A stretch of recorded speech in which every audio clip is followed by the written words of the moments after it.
کیوں رو رہے ہو؟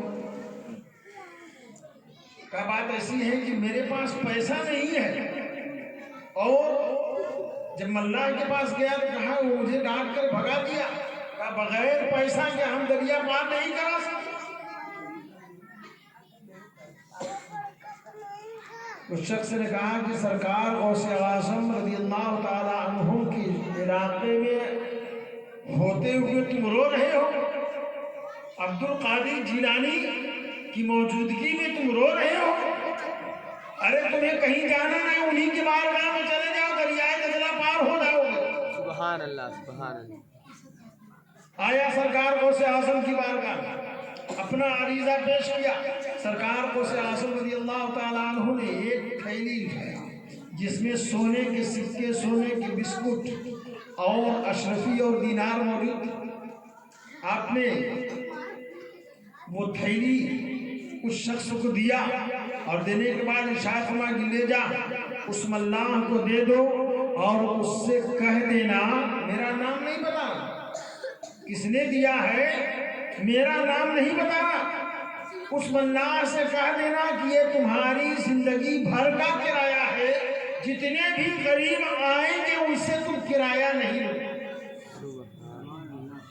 جتنے بھی غریب آئیں گے ان سے تم کرایہ نہیں لو گے، یہ تمہاری زندگی بھر کا کرایہ ہے۔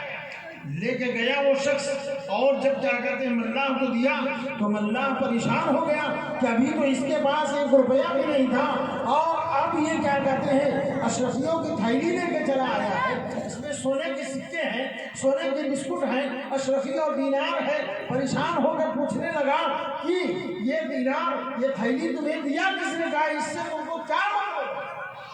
کہا نہیں بتاؤ۔ کہا نہیں میں نہیں بتاؤں گا، صرف یہ یاد رکھنا ہے کہ تمہیں اب کسی غریب سے کرایہ نہیں دینا۔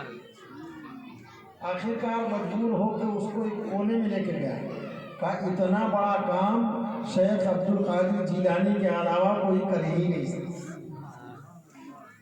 سرکار غوث اعظم رضی اللہ تعالیٰ عنہ کے علاوہ اتنا بڑا کام کوئی کر ہی نہیں سکتا۔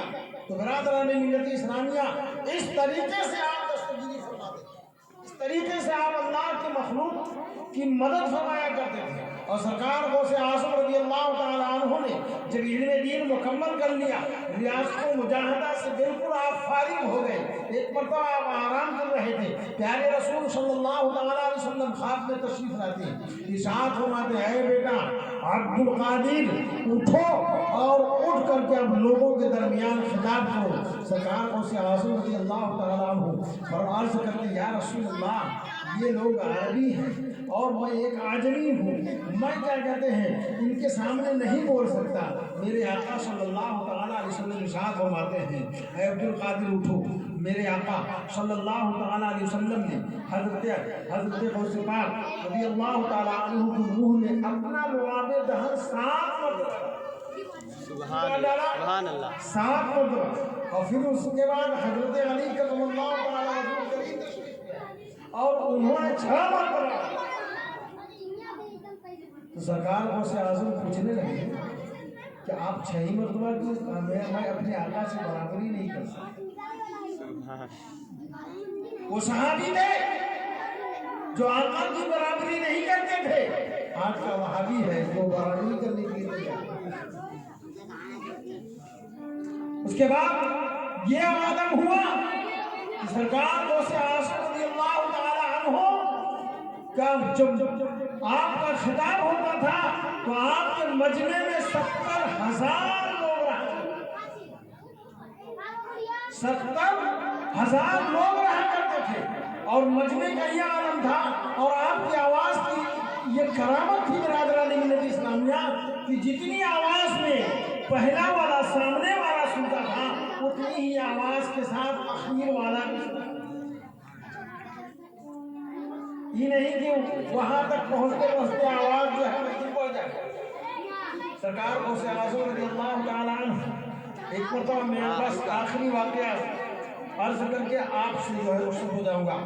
معراج کا واقعہ بیان، ایک یہودی تھا وہ بھی بیٹھا ہوا